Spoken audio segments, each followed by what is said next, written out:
hearing that, Mr. Vickery. Please stay with us as we come back to you for our next discussion as well.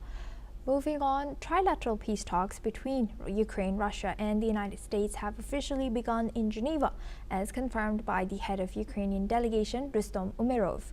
The two-day talks, mediated by the U.S., are focused on the key issue of land, with U.S. President Donald Trump urging both Kyiv and Moscow to reach a swift agreement and end the ongoing conflict.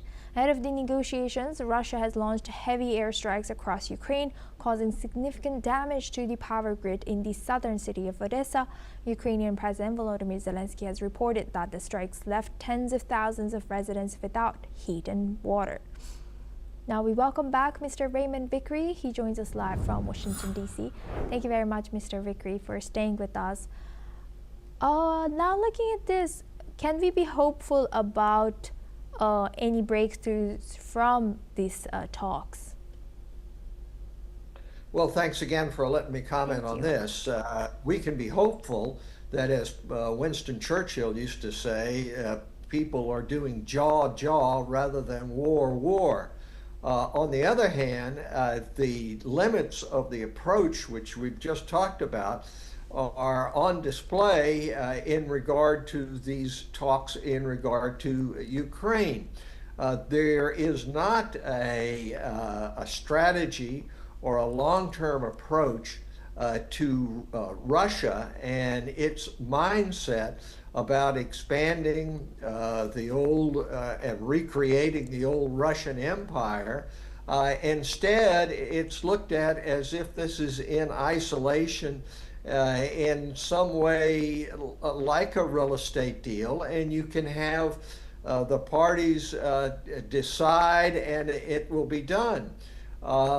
President Putin is not interested in a real estate deal in American terms. He's interested in restoring what he would consider to be Russian greatness, and that involves being able to take over a territory. It's the oldest way of looking at international relations that there ever has been. It goes back to empire building since time immemorial.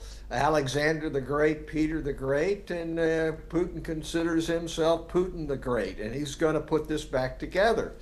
So having a talk, and it's amazing to me that you have Steve Witkoff and Jared Kushner one day talking to the Iranians, and then immediately switching over and, we'll do Ukraine as well.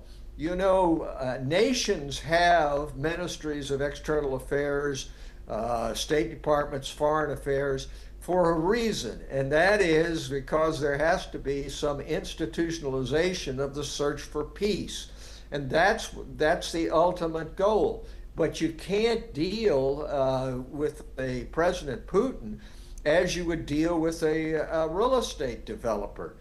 He's not interested just in aggrandizement monetarily.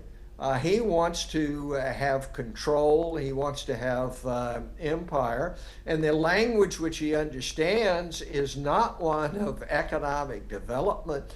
It's one of power politics.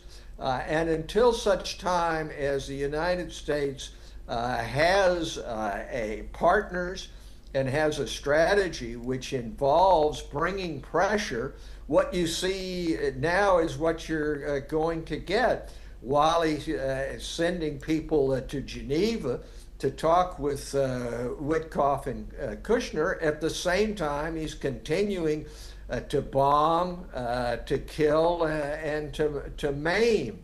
And so you have to be able to bring together a coalition which will bring pressure, real pressure, economically and militarily, in order to be able to solve the problem.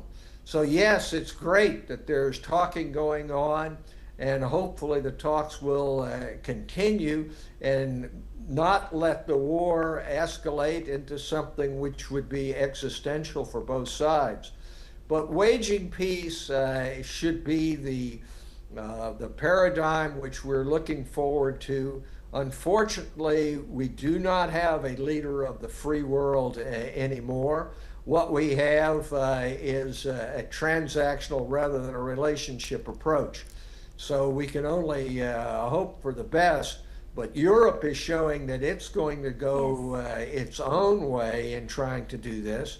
But hopefully, other great democracies like India, Japan, and in Western Europe can take up the slack which has been created by the abdication of leadership roles for peace by President Trump and his administration.